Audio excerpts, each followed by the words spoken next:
Hello అండి, అందరూ ఎలా ఉన్నారు? సో ఈరోజు మనం మిల్లెట్స్తో కిచిడి ఎలా ప్రిపేర్ చేసుకోవాలో చూస్తున్నాము. సో మనం మిల్లెట్స్ ఎంత క్వాంటిటీ అయితే తీసుకుంటామో అంత క్వాంటిటీ కందిపప్పు అనేది తీసుకోవాలండి. వాట్ ఎవర్ ఏ మిల్లెట్ అయినా కానివ్వండి, ఏ పప్పు అయినా కానివ్వండి, మీరు డబల్ క్వాంటిటీ తీసుకుంటే టేస్ట్ అయితే చాలా బాగుంటుంది.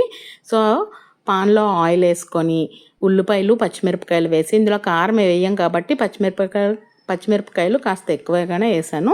అండ్ కరివేపాకు, అల్లం వెల్లుల్లి పేస్టు, పసుపు వేసి పచ్చివాసన పోయేలాగా వేయించినాక మన దగ్గర అవైలబిలిటీలో ఉన్న క్యారెట్, కీరా, బీన్స్, రాజ్మాలు, దోసకాయ, టమాటో ఇలా అన్నీ వేసి ఉప్పు వేసి మగ్గబెట్టేసి నేను మిల్లెట్స్ ముందుగానే నానబెట్టుకున్నానండి. ఒక గ్లాస్కి 3 గ్లాసెస్ ఆఫ్ వాటర్ వేసాను మిల్లెట్స్. సో ఇప్పుడు నానబెట్టిన మిల్లెట్స్ని కూడా వేసి బాగా మిక్స్ చేసేసి అది కూడా ఒక 2 మినిట్స్ ఉంచేసినాక ఈ వాటర్ అనేది వేసేసి 3 విజిల్స్ 4 విజిల్స్ వచ్చే వరకు ఉడికించిన తర్వాత ఇలా స్మాష్ చేసుకుంటే అంతే, టేస్టీ కిచిడి రెడీ.